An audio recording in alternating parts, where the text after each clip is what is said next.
Gihan stood at the airport, ready to board a flight to the US. His daughter waited for him there, but something stopped him.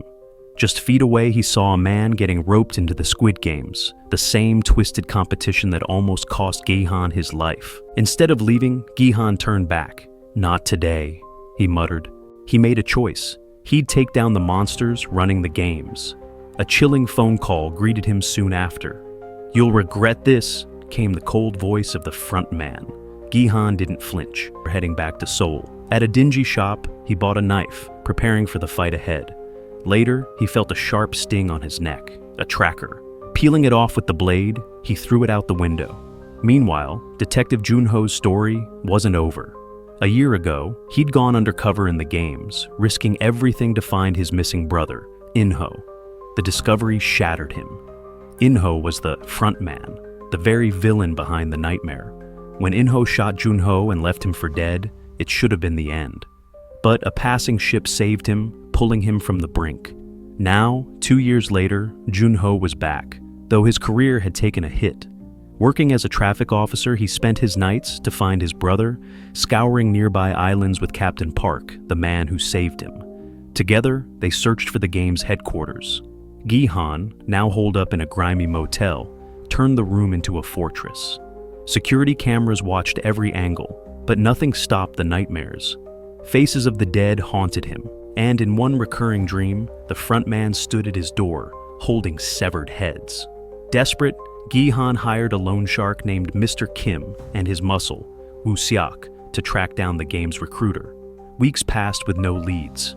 Frustrated, Gihan upped the ante, offering a huge reward for anyone who brought him the man. Kim and Woo Seok gathered their gang, scouring subway stations day and night. They finally hit pay dirt. The recruiter was back, playing that twisted slapping game with a man named Myung-gi. After handing him an invitation, the recruiter moved on, but Kim's men were already on his trail. Myung-gi, meanwhile, ignored a call from his pregnant ex-girlfriend, Jun-hee. She sat in a clinic, staring at a form, battling her thoughts. Then, she found an invitation too. After a long pause, she canceled her appointment. At the station, the recruiter turned to a group of homeless people, offering a sick choice, a bread roll or a scratch card. Most picked the card, but none won. He laughed cruelly and stomped on the uneaten bread. Kim and Woo Seok filmed it all, sending the video to Gihan. Determined to end it, they followed the recruiter into a dark alley. But the man was quicker, deadlier. By the time Gihan arrived, the alley was empty, save for blood and a discarded knife. Kim and Woo Seok were gone. The recruiter had taken them to a lavish room, forcing them into a twisted game of rock, paper, scissors with Russian roulette stakes. Kim lost. The shot echoed, and Woo Seok, shaking, spilled every secret he knew. Elsewhere, Junho broke into Kim's office, searching for clues. A hidden document led him straight to Gihan's motel. By the time Junho showed up, the recruiter was already there, confronting Gihan. Face to face, the recruiter spilled his dark past. Once a grunt in the games, he'd disposed of bodies and even killed players who stepped out of line. One of them, heartbreakingly, was his own father. The room tensed as the recruiter pulled out a gun, challenging Gihan to Russian roulette. After several heart-stopping turns, Gihan survived. The recruiter didn't. From his lifeless body, Gihan retrieved a black envelope. Before he could process it, Junho stormed in, freeing Woo Seok and demanding answers. The two men, bound by tragedy, agreed to work together with Gihan to stop the games. Gihan threw himself into preparation. He stashed weapons, trained with thugs, and hid a tracker in a fake tooth. The battle was coming. Their next lead? A massive Halloween party at an exclusive club. Gihan and his team infiltrated, searching for answers. But snipers waited in the shadows. The night ended with Gihan captured. The frontman's voice boomed through the speaker, calm yet terrifying. He justified the games, said they mirrored society's broken system. Gihan's fists clenched, his breath heavy. He had no choice. None. Reluctantly, he agreed to join again. A sudden hiss filled the air. Sleeping gas. Darkness swallowed him. Elsewhere, No-Yul sat slumped in her old car, parked in an amusement park lot. A cop tapped on her window, waking her up with a stern warning. "Last time, lady." She nodded, exhausted. The next day, dressed as a goofy mascot, she smiled at children, her heart heavy but warm. One little girl handed her a drawing. No, Yule smiled, but her eyes betrayed her pain. Later, at a broker's office, her hope was shattered. She begged to rescue her daughter from North Korea, but he shook his head. "Nothing more I can do," he muttered. That night, a mysterious recruiter approached her. The offer? The games. No Yule's jaw tightened. She quit her job without a second thought. Sitting in the dark, she burned the recruiter's card and the child's drawing. Tears blurred her vision. 3 trucks rolled in to pick up participants. No Yule stood in line. She wasn't chosen as a player, but as a guard. Meanwhile, Junho and Woo-seok, with Captain Park and their hired thugs, sailed toward the island to track Gi-han's signal. Gi-han woke up to the familiar cold, metallic air of the facility. His uniform, his number, 456, same as last time. It felt like a nightmare come to life. Around him, unfamiliar faces stared with dread. Guards marched in, explaining the rules. 6 games, 6 days.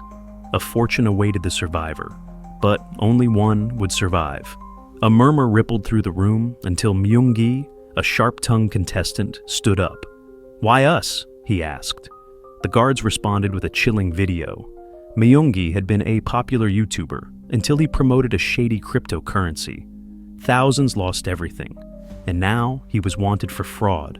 Gasps echoed as the guards revealed the crushing debts of others who spoke out. Above their heads, a giant piggy bank descended, glittering, mocking, empty now, but promised to be filled with cash, 45.6 billion won to exact.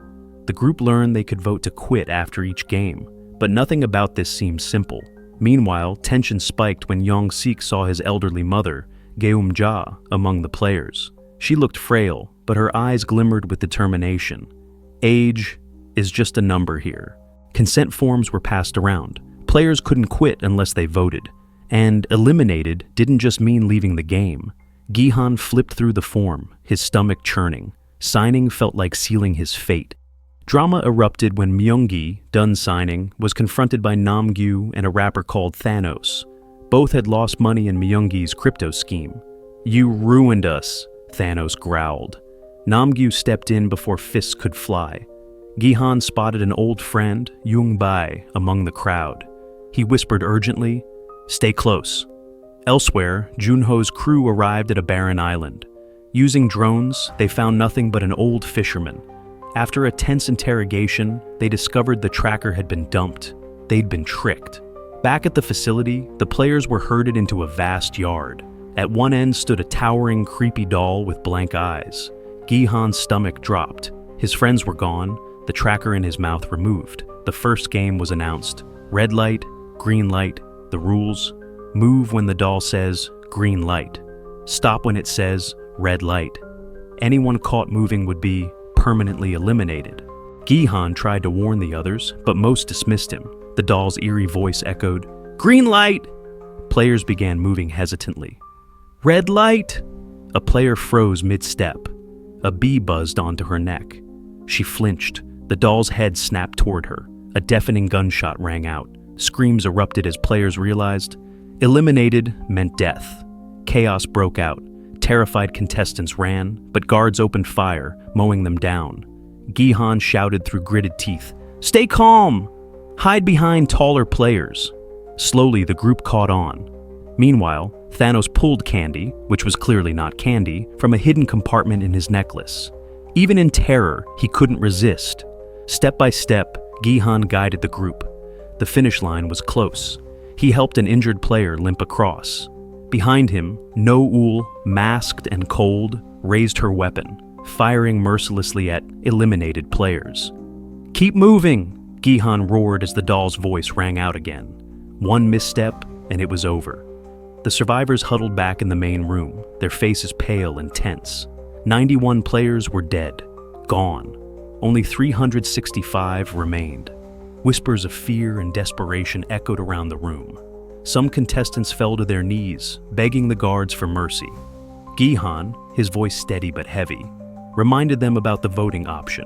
The guards, as if responding to his words, rolled out the giant piggy bank. Slowly, they dumped cash into it with a deliberate clink. The sight of the money silenced the room. It wasn't much, but it shimmered with cruel temptation. The vote began.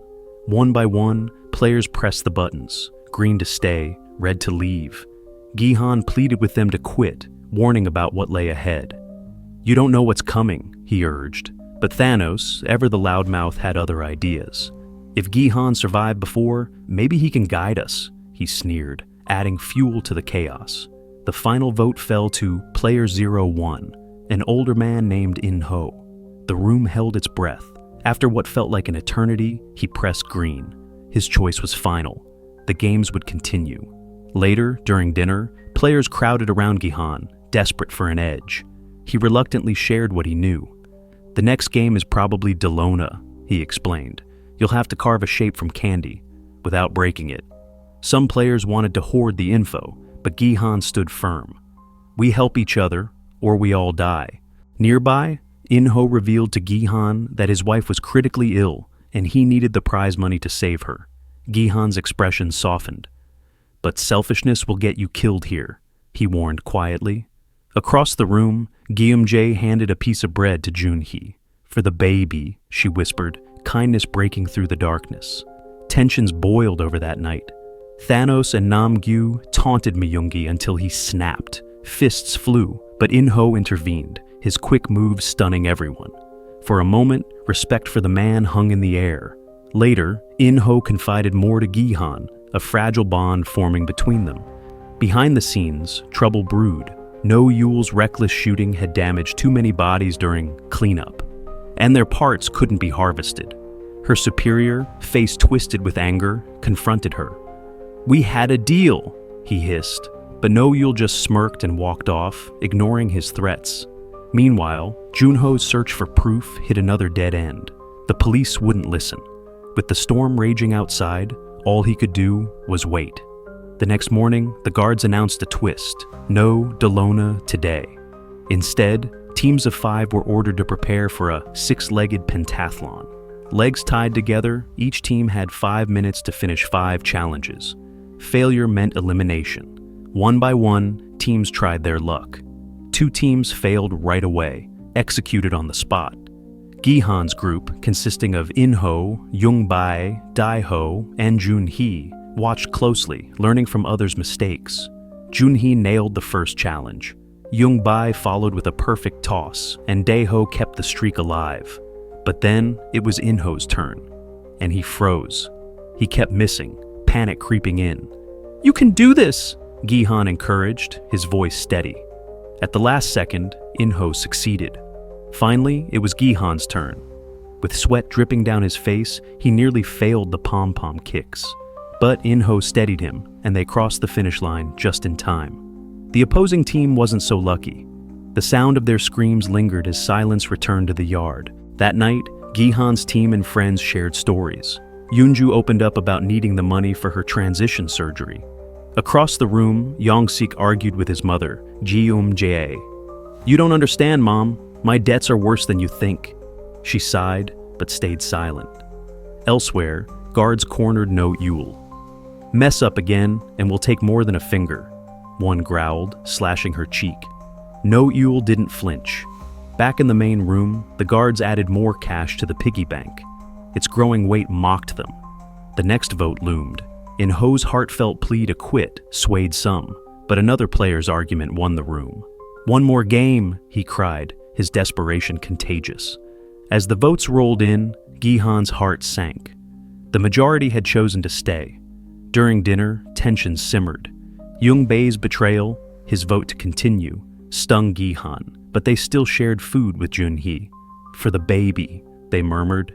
In the bathroom, Thanos and his team cornered Myungi, their voices loud and threatening. Myungi stood his ground, insisting he wanted out of the game. Tension soared, and fists were nearly thrown until In-ho stepped in. With a cold, piercing stare and a calm yet menacing tone, he sent Thanos packing. The room fell silent, but unease lingered. Gihan, sensing the danger, told his team to sleep under the beds and take shifts keeping watch. "Better safe than sorry," he muttered under his breath. Later that night, Jeol whispered to her son, Yong-sik, that she needed the restroom.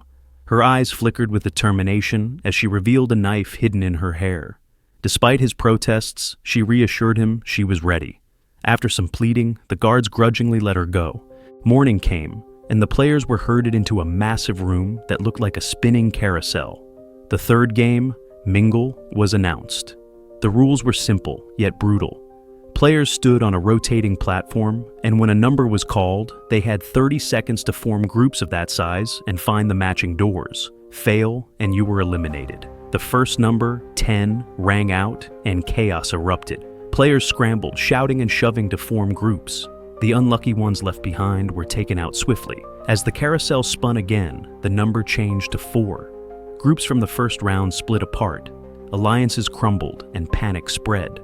A trio mistakenly went to a door for 4 and paid the price. No Eul, for once, followed the rules and refrained from unnecessary shots.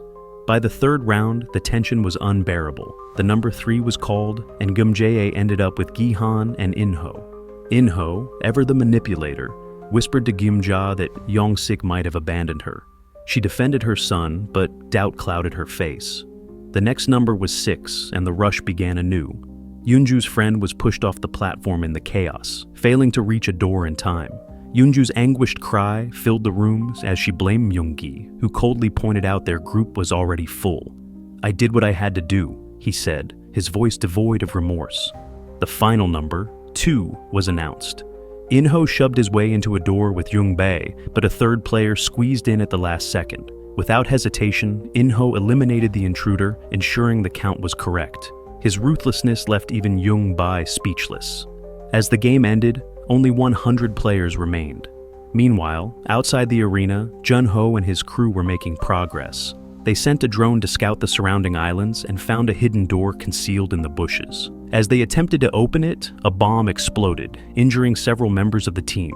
One of Junho's men didn't make it. Despite Park's pleas to retreat, Junho insisted they press on. "We're not done here." Back in the players' room, Myunggi approached Junhee, hoping to rekindle their relationship. His smooth words quickly turned to talk of investments, revealing his true intentions. Junhee, seeing through him, walked away, leaving him stunned. Meanwhile, Yungbei noted that more players seemed eager to stay in the game. Gihan found this troubling and suggested talking to them, but Inho warned that pushing too hard might ignite another fight.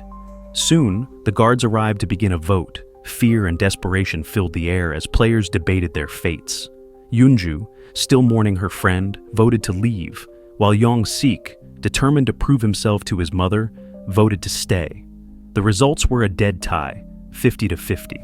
The guards coldly announced the vote would resume the next day. Over dinner, the room buzzed with arguments.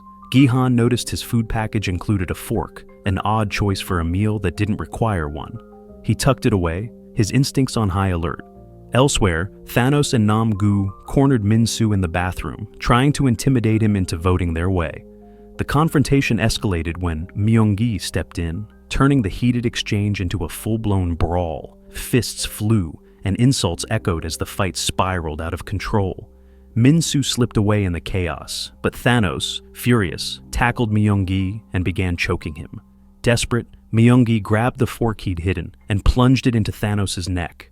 Blood sprayed as Thanos stumbled back, clutching at the fork. The commotion drew others, and soon the bathroom was a battleground. Broken mirrors became sharp weapons, and the fight turned deadly. 2 guards outside heard the chaos, but decided not to intervene. When the dust settled, 5 players lay lifeless. Their blood-soaked bodies were dragged away, and their money was added to the ever-growing piggy bank. Back in the main room, the survivors pointed fingers, accusing each other of sabotage. Tensions ran high as they realized the majority now wanted to leave. The guards, clearly fed up, ordered everyone to bed. "Get some rest, if you can." On the ship, Park was caught tampering with a drone by a thug. Quick as lightning, Park unalives him and dumps the body into the water. When someone comes to check on the noise, Park just shrugs and says, "It was only the wave hitting some cargo. No one suspects a thing." Back at the facility, Gihan thought there'd be an attack during the night. Inho suggested they strike first, but Gihan shook his head. "Wait for the chaos to start," he he said. Then we grab their weapons and go after the ones running the show. A much better plan, in his opinion. Meanwhile, Nam-gu, feeling high from some happy candies, waved Thanos' necklace around and bragged about still having the fork. Junhee, feeling a bit of kindness, told Myungi to hide when the fight began. As the lights suddenly went out, chaos took over. Screams echoed through the darkness as players fought. Gihan and his team stayed hidden under the beds. It was impossible to tell who was killing who, but Gihan kept his group quiet. We need to survive this. For later, he thought. In the madness, Minsu tried to throw glass at Namsu to protect a girl, but he missed. Namsu, furious, used the shard of glass to take down more players. It wasn't long before the guards flipped the lights back on, storming into the room. Gihan's team stayed still, pretending to be dead. But when one guard came too close, they grabbed his gun and turned the tables. Players opened fire on the guards, taking their weapons. Panicked, the guards rushed to retreat and lock the room, but one guard got left behind and was taken hostage. A player with a weapon suggested killing everyone who attacked during the night, but Gihan stopped him. Yunju quickly turned off the security cameras. Gihan and Yungbei called for volunteers to go after the higher-ups. Yong-sik wanted to join, but his mom stopped him. Junhee looked at Myungi, signaling him to stay behind. Only a few players stepped up to join the mission. They grabbed weapons and learned how to use them from Yunju, who had been in special forces. They forced the hostage to guide them to the admin office. On their way up the colorful stairs, more guards ambushed them, and a fierce shootout started. The team fought hard, gathering ammo as they moved forward. Gihan and Yungbei decided to keep moving while the others covered them. They found a hidden wall, which opened with a soldier's mask, letting them sneak past some guards. But more appeared, and another shootout started. Back in the main room, things were getting worse. Gihan's team had lost a lot of ammo. He called for backup, but Daeho, scared from all the gunfire, ran off to hide. Yunju was suspicious, so she went to check. Meanwhile, Inho, now alone with two teammates, betrayed them. He killed both and made it look like they'd died in the fight. He radioed Gihan, pretending to be dead too, calling for reinforcements to clean up the mess. At the facility, guards stormed the room where Yunju and Daeho were hiding. Yunju wanted to fight, but Gumjae told her to stay hidden. They were outmatched. In the corridor, the last of Gihan's team ran out of options. One player ended his life with his last bullet. The other two surrendered, but were executed by the guards. Knowing they couldn't win, Gihan and Yungbei also gave up. Inho appeared, wearing the frontman mask. "You thought you could play hero?" he taunted Gihan. Then, without warning, he shot Yungbei in front of Gihan. Gihan was devastated, and the guards restrained him. The remaining players now faced a terrifying version of a red light, green light, controlled by two giant dolls.